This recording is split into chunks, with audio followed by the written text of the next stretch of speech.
गुरुर्ब्रह्मा गुरुर्विष्णु गुरुर्देव महेश्वरा गुरु साक्षात् परब्रह्म तस्मै श्री गुरुवे नमः।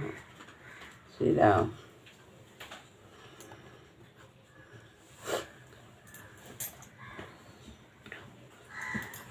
श्रीमद् भगवद गीता अध्याय 4 श्लोक है 9।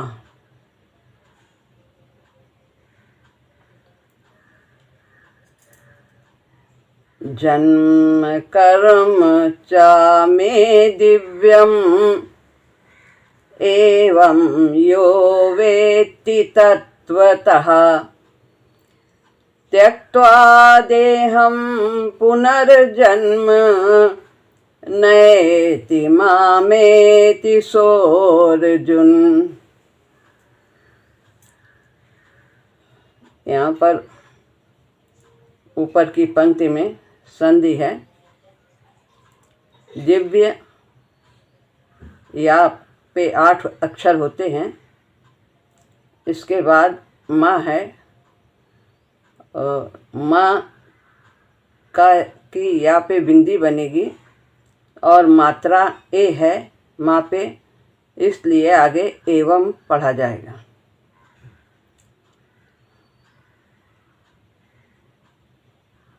जन्म यानी जन्म, कर्म यानी कर्म, चा माने और, में मेरे, दिव्यम यानी दिव्य हैं, एवं इस प्रकार, यो माने जो, या यो यानी यह,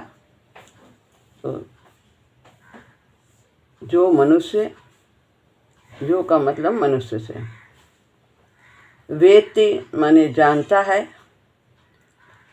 तत्वतः तत्व से, त्यक्त्वा त्याग करके, देहम शरीर का, पुनर्जन्म यानी पुनर्जन्म आवागमन, न एति, न एति संधि है। न माने नहीं, एति माने प्राप्त होता है। मामेति माम मुझे, एति माने प्राप्त होता है, यानी पुनर्जन्म को नहीं प्राप्त होता है और मुझे प्राप्त होता है। इसका पढ़ते हैं फिर से वाक्य। हे अर्जुन, सो अर्जुन माने आगे तो अर्जुन है, सो माने वह अर्जुन। हे अर्जुन, मेरे जन्म और कर्म दिव्य हैं। इस प्रकार मेरे जन्म और कर्म को जो मनुष्य तत्व से जानता है, अर्थात दृढ़ता पूर्वक मान लेता है, वह शरीर का त्याग करके पुनर्जन्म को प्राप्त नहीं होता है, वरन मुझे ही प्राप्त होता है। क्या कह रहे हैं कि जन्म और कर्म। अब अपनी ओर से भगवान निष्काम कर्म यानी कर्म योग का तत्व बताने के उद्देश्य से अपने जन्म की दिव्यता के साथ साथ अपने कर्म की दिव्यता को भी बताने का यहाँ पर महात्मा बताया है। कर्म की दिव्यता को जानने का भी महात्मा बताया है कि कर्म मेरे दिव्य है, ये भी जानने का क्या महत्व है। जन्म कर्म चा में दिव्यम, कहते हैं मेरे जन्म और कर्म दोनों दिव्य हैं। कैसे कि भगवान अज है, अजन्मा है, अव्यक्त आत्मा है, यानी अविनाशी हैं, अव्ययात्मा, कभी कम नहीं होते, कभी क्षीण नहीं होता शरीर उनका, तो वे कभी उनका अंत नहीं होता, अविनाशी और ईश्वर है। अपने जन्म के बारे में 3 बातें पहले श्लोक में बताई हैं कि मैं अजन्मा हूँ, अविनाशी हूँ और ईश्वर हूँ, यानी सबका शासक हूँ। तो ये 3 बातें बताई हैं। उनका मनुष्य रूप में अवतार साधारण मनुष्यों की तरह नहीं होता है। उनके शरीर साधारण मनुष्यों की तरह विकार से युक्त, अनित्य, रोग से युक्त, इस तरह के इस नहीं होते जैसे साधारण मनुष्यों के होते। वे नित्य, अनामय, अलौकिक, विकार रहित, परम दिव्य और प्रकट होने वाले होते हैं। भगवान अजन्मा, अविनाशी और ईश्वर होते हुए भी वे साधारण मनुष्यों की तरह संसार में अवतार लेते हैं, देखने में लगता है, लेकिन वे जीवों के कल्याण करने के लिए संसार में आते हैं। उनका कोई कर्मों का बंधन नहीं होता है कि इन कर्मों को क्षीण करने के लिए भगवान को संसार में आना हो। कर्म के संस्कार को क्षीण करने के वो परवश नहीं होते। वो तो केवल और केवल जीव मात्र का कल्याण करने के लिए आते हैं। और जैसा कि अभी बताया कि उनके शरीर भी दिव्य होते हैं। अन्य जीवों की अपेक्षा तो देवताओं के भी शरीर दिव्य होते हैं, पर वे अमर नहीं होते। देवता भी आयु भले ही उनकी सामान्य जीवों से, सांसारिक जीवों से अधिक होती है, इसलिए उन्हें अमर कहा जाता है, पर उनका भी शरीर एक दिन क्षीण होता है।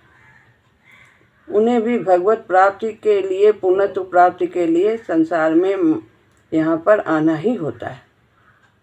और पूर्णत्व प्राप्त करने के लिए फिर पुरुषार्थ करना होता है। पहले तो वे सब सकाम कर्म कर करके देवता बने हैं और बड़े बड़े कार्य उनको दिए गए हैं करने के लिए। सामान्य मनुष्य की शक्तियाँ सीमित होती हैं थोड़ी, उनकी थोड़ी ज़्यादा होती हैं। तो इसलिए वे सूर्य बड़ा कार्य करता है, इंद्र कार्य, सब भगवान ने उनको कार्य सौंपे हैं कि सृष्टि के संचालन में तुम्हें ये कार्य करना है। भगवान तो स्वयं कुछ करते नहीं, ये सब शक्तियाँ हैं, इन्हीं के द्वारा कार्य करवाते हैं। जैसे राजा है कुछ नहीं करता है और सब उनके कर्मचारी, मंत्री आदि ये सब करते हैं। वो तो केवल आज्ञा देता है और सारी शक्तियाँ उसके अधीन होकर कार्य करती हैं।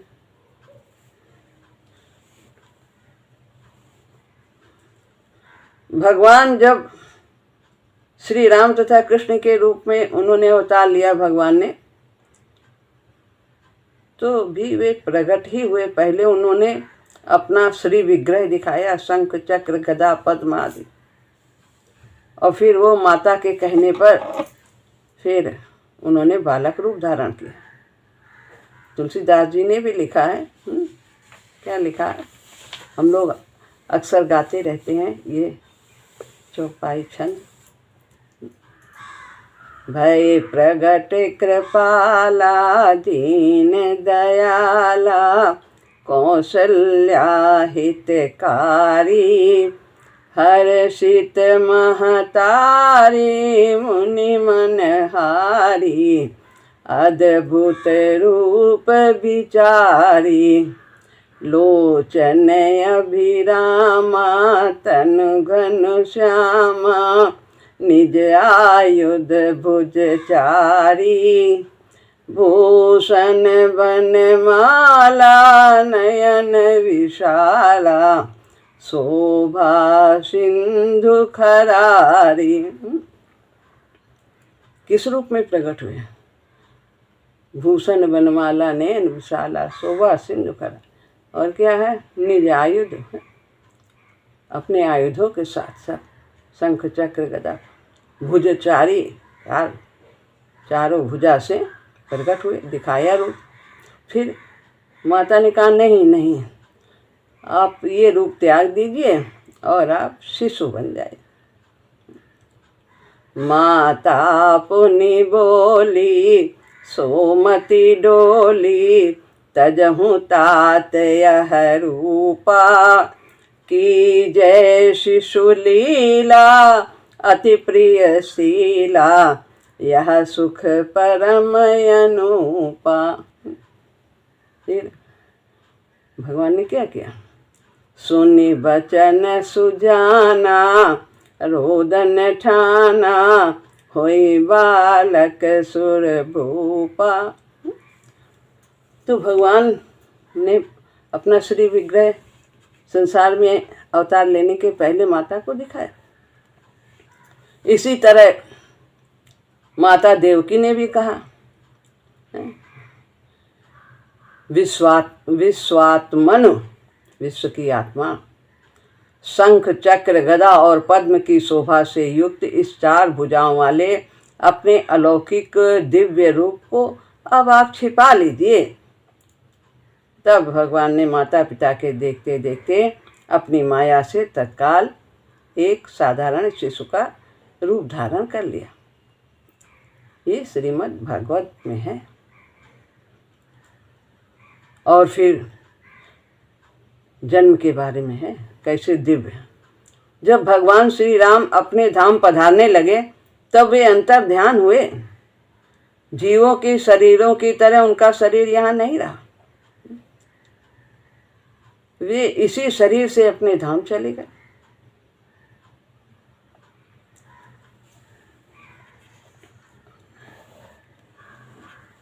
और भगवान कृष्ण भी ऐसा ही उन्होंने भी किया।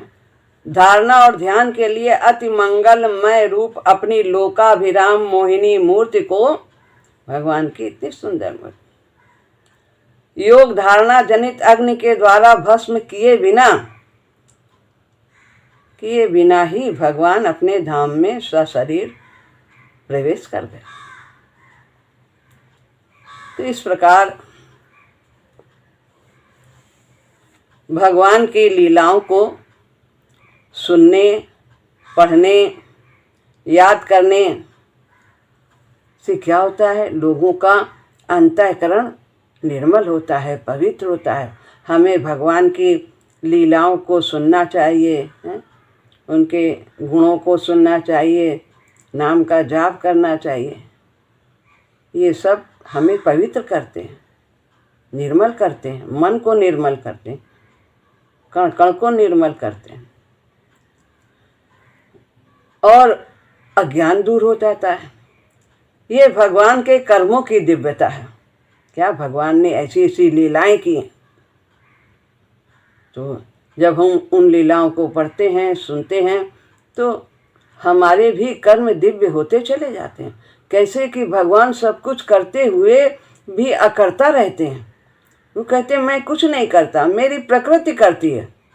और भगवान का अंश होते हुए हम अपने भाव को बदल देते हैं। जब भगवान कुछ नहीं करते हैं तो हम उनके अंश होकर के हम कैसे कर सकते हैं? प्रकृति करती है, लेकिन प्रकृति के किए हुए कार्य को हम अपना कार्य समझ लेते हैं और अपने को बंधन में बांध लेते हैं। तो जो अकर्ता होता है वही, उसी के कर्म दिव्य होते हैं। और हमने कर्ता मान लिया तो हम अपने को कर्मों से बांध लेते हैं। हम तो कर ही नहीं सकते, हम तो आत्मा हैं। क्रिया तो सब शरीर में होती है और शरीर प्रकृति है।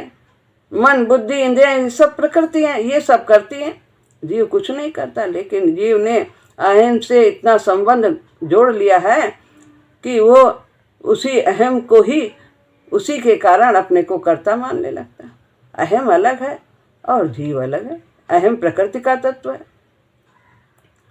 तो अहम को ही अपना स्वरूप मान लेता है।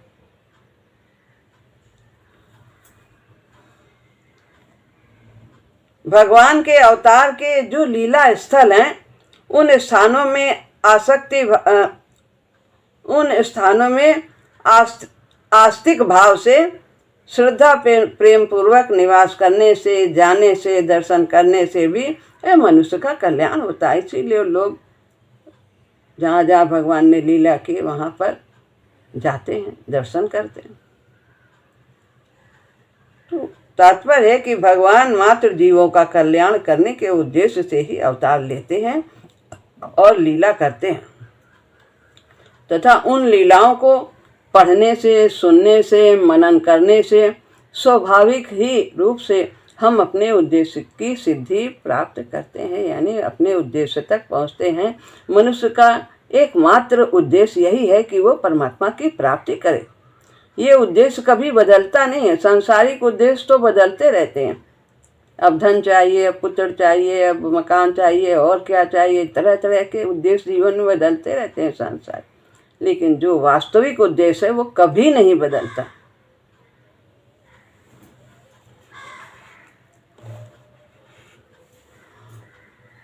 चौथे श्लोक में अर्जुन ने भगवान से केवल उनके जन्म के बारे में पूछा था कि आप तो कह रहे हो कि हमने सूर्य को उपदेश दिया और आप तो अभी के हो और सूर्य की तो कई पीढ़ियां बीत गई हैं, तो मेरी समझ में नहीं आता। आप मेरी जिज्ञासा को शांत कीजिए और आप ही शांत करने में समर्थ हो। तो केवल उनके जन्म के विषय में पूछा था, परंतु यहाँ भगवान ने अर्जुन के बिना पूछे अपनी तरफ से कर्म के विषय में भी कहना आरंभ कर दिया कि मेरे जन्म और कर्म दोनों दिव्य हैं। इसको जो तत्व से जानता है वो मुझे ही प्राप्त करता है, वो पुनर्जन्म को नहीं प्राप्त करता। कर्म की भी बात कह दी। तो इसमें भगवान का यह अभिप्राय प्रतीत होता है कि जैसे मेरे कर्म दिव्य हैं वैसे तुम्हारे कर्म भी दिव्य होने चाहिए। जैसे मैं कहता हूँ कि मैं कुछ नहीं करता, मेरी प्रकृति सब करती है, ऐसे ही तुम्हारे अंदर भी यही भाव होना चाहिए कि मैं कुछ नहीं कर रहा हूँ, मैं कुछ कर नहीं सकता,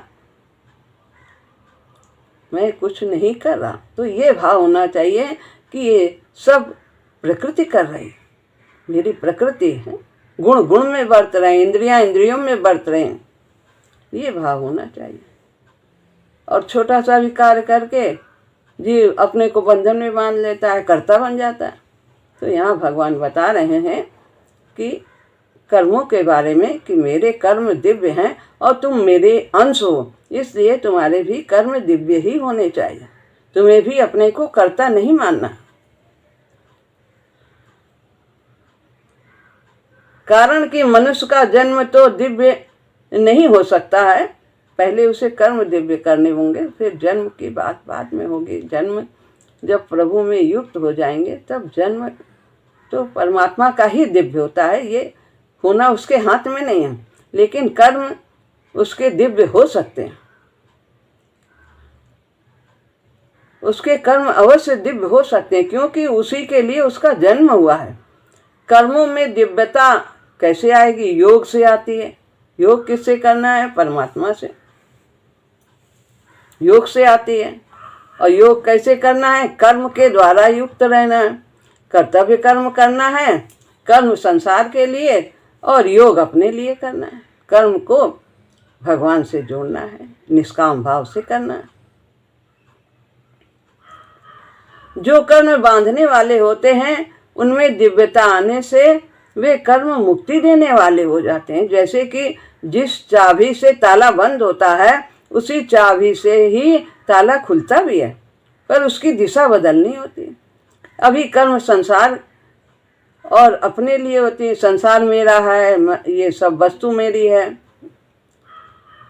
तो इस तरह से होते हैं। नहीं, उसके बाद हमें क्या करना? दिशा बदलनी है कि सब कर्म संसार के कल्याण के लिए करना है, निष्काम भाव से करना है, अपने लिए कुछ भी नहीं करना। करेगा ये शरीर, लेकिन ये शरीर भी संसार का है और सब कुछ संसार का है, तो संसार की चीज को संसार में लगाना। और योग निष्काम भाव अपने लिए होगा। कर्म दिव्य फल की इच्छा, ममता, आसक्ति, ये सब होने पर ये कर्म दिव्य नहीं हो पाते हैं। हमारे अंदर आसक्ति है, ममता हो जाती, जो कुछ मिला, पहले आसक्ति होती है मिल जाए, फिर उससे ममता हो जाती है। तो ये सब हमें बांधने वाले होते हैं। कर्म दिव्य फलेच्छा, ममता, आसक्ति से रहित होने पर कर्ता एक तो उन कर्मों से बंधता नहीं दिव्य कर्म होने से, और दूसरे हमारे पुराने कर्मों के संस्कार भी भस्म हो जाते हैं और नए संस्कार भी नहीं बनते।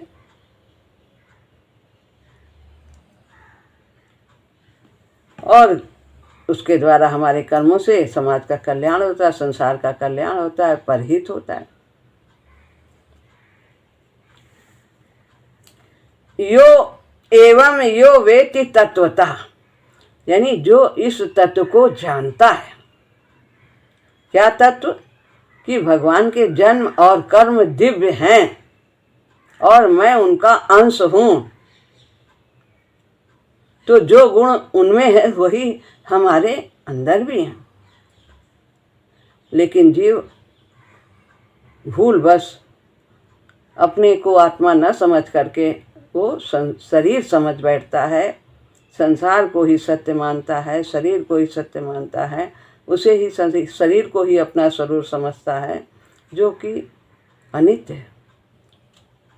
तो पर जो हम ये जान जाते हैं कि हम भगवान के अंश हैं और भगवान अजन्मा हैं, अविनाशी हैं और प्राणी मात्र के ईश्वर हैं, तो हमारा भी वही गुण, हमारा भी जन्म नहीं होता, हम भी अविनाशी हैं और हम भी शासक के रूप में हैं। किस प्रकार से उनके अंश हैं, हमें किस पर शासन करना है, हमें इन ये जो मन, बुद्धि, इंद्रियां, शरीर है, इन पर शासन करना।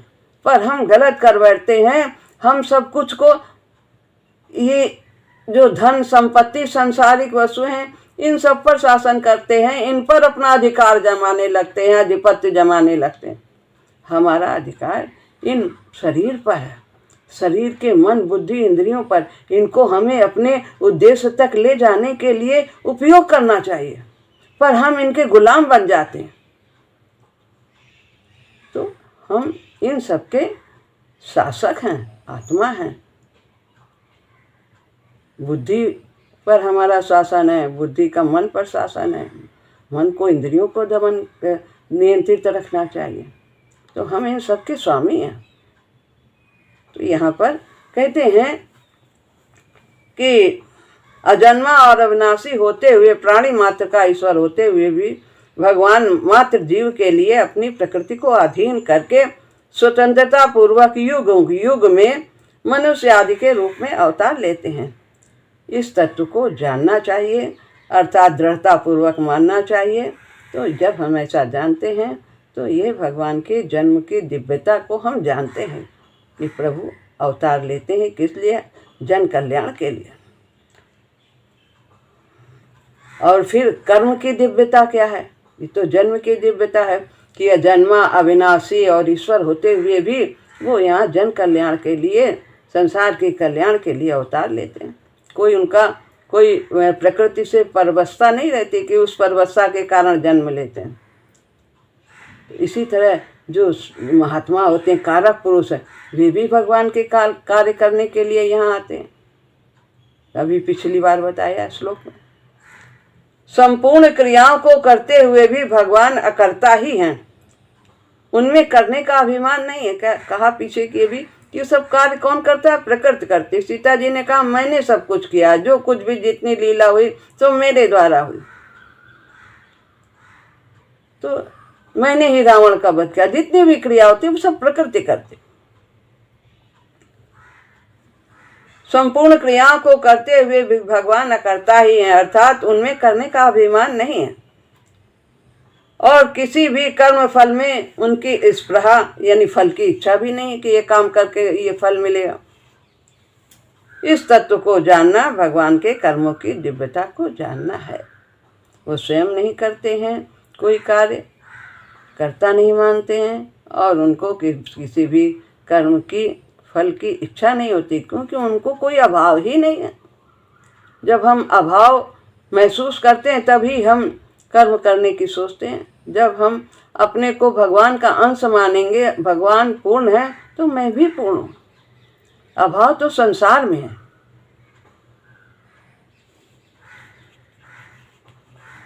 जैसे भगवान के जन्म में स्वाभाविक ही मात्र जीवों के हितैषिता और कर्म में निर्लिप्तता है। हितैषिता और निर्लिप्तता, हित का भाव है और कर्म से निर्लिप्त है, यानी न कर्म में आ सकती है और न फल में आ सकती है। यह जानना, ये भगवान के जन्म और कर्म को तत्व से जानना है। हम भी उन्हीं के अंश हैं। हमें भी समाज कल्याण के लिए, संसार के कल्याण के लिए और निर्लिप्त भाव से होकर के कर्म को करना चाहिए, फल की आशा से रहित होकर। अब है त्यक्त्वा देहम पुनर्जन्म नयति। वो शरीर को त्याग करके पुनर्जन्म को नहीं प्राप्त होते। ऐसे व्यक्ति जो मेरे जन्म और कर्म के तत्व को जानते हैं और मानते हैं, अपने को भी वैसा ही समझते हैं, मानते हैं।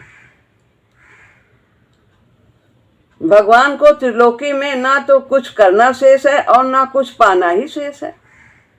नेवर वांटिंग, नेवर फेलिंग, कभी उनमें कोई कमी नहीं है, उनके कार्य में कोई कमी नहीं होती। देखने में लगता है ये कमी है। इवोल्यूशनरी आउटलुक ऑन लाइफ में गुरुजी ने लिखा, नेवर वांटिंग, नेवर फेलिंग, कभी भी असफल नहीं होते अपने कार्य। जो करना चाहते वही कार्य होता है। अपने सबके कर्मों के अनुसार उनका विधान कार्य करता है। फिर भी वे केवल मात्र जीव का उद्धार करने के लिए कृपापूर्वक इस भूमंडल पर अवतार लेते हैं। वास्तव में कर्म बंधन कारक नहीं होते हैं। कर्म बांधने के लिए नहीं कि कर्म छोड़ दिया, कर्म इसलिए नहीं करेंगे क्योंकि बंधन होगा, नहीं। समुचित मनोवृत्ति से किया हुआ कर्म सारे बंधनों को भस्म कर देता है और नया संस्कार भी नहीं बनाता। मुख्य बात है समुचित निष्ठा, समुचित मनोवृत्ति। कार्य कैसे करना है?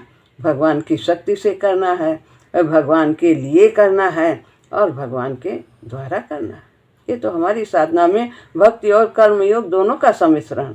लेकिन जो कर्मयोग के साधक हैं वे केवल निष्काम भाव से कर्म करते हैं और इसी से उनका कल्याण हो जाता है। संसार के लिए कर्म करते हैं।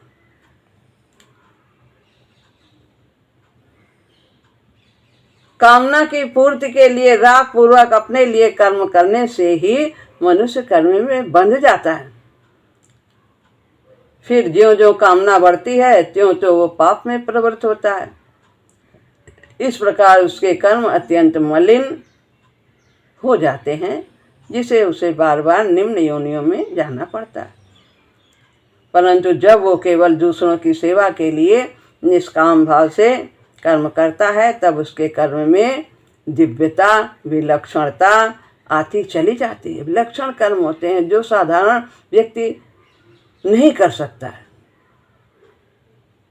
जो संत हैं उनके इसी प्रकार के कर्म विलक्षण देखे गए, क्योंकि वो भगवान के यंत्र होते हैं। वो स्वयं अपने को कुछ भी मानते ही नहीं, करता नहीं मानते।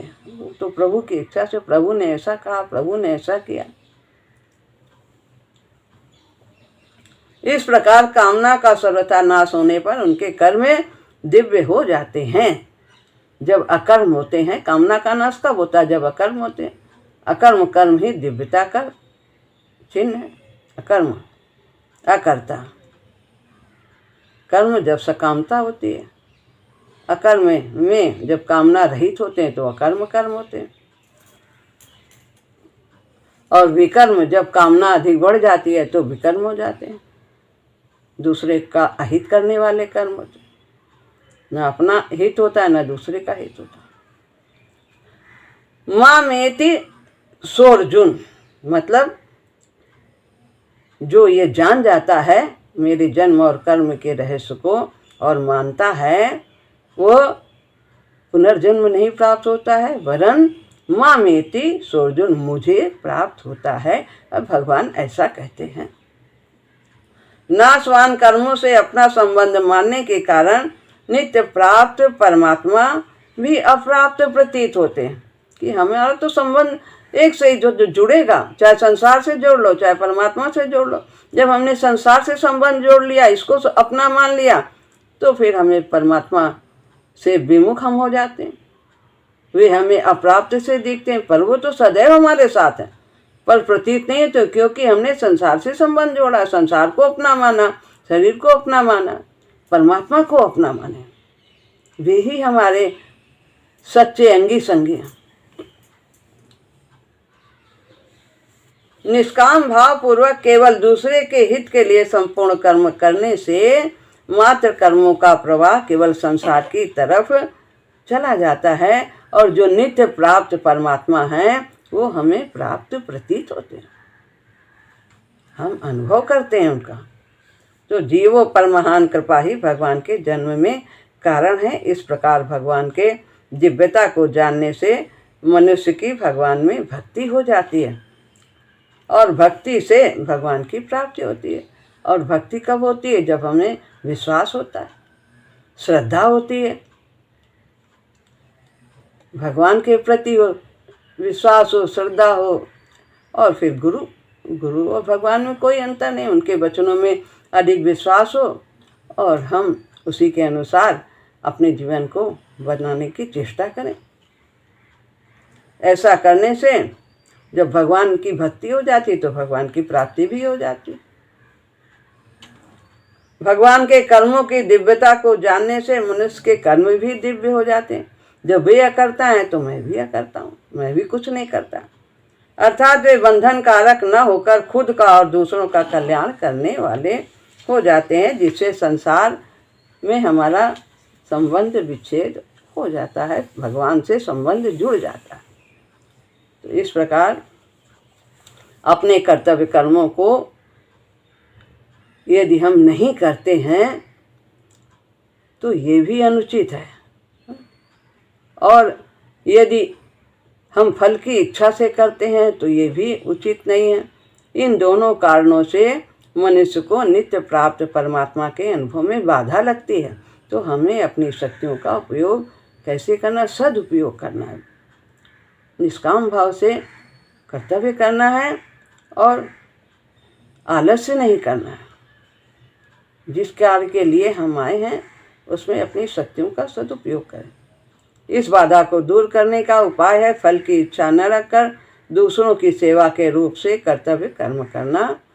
तो इस प्रकार हम बंधनों से मुक्त होते जाएंगे, कर्म से हमारा संबंध विच्छेद होता चला जाएगा, और हम अपने उद्देश्य की प्राप्ति यानी परमात्मा की प्राप्ति स्वाभाविक रूप से बहुत ही आनंद पूर्वक प्राप्त कर सकते हैं।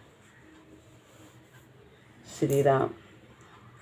ये श्लोक यहाँ पर पूरा होता है।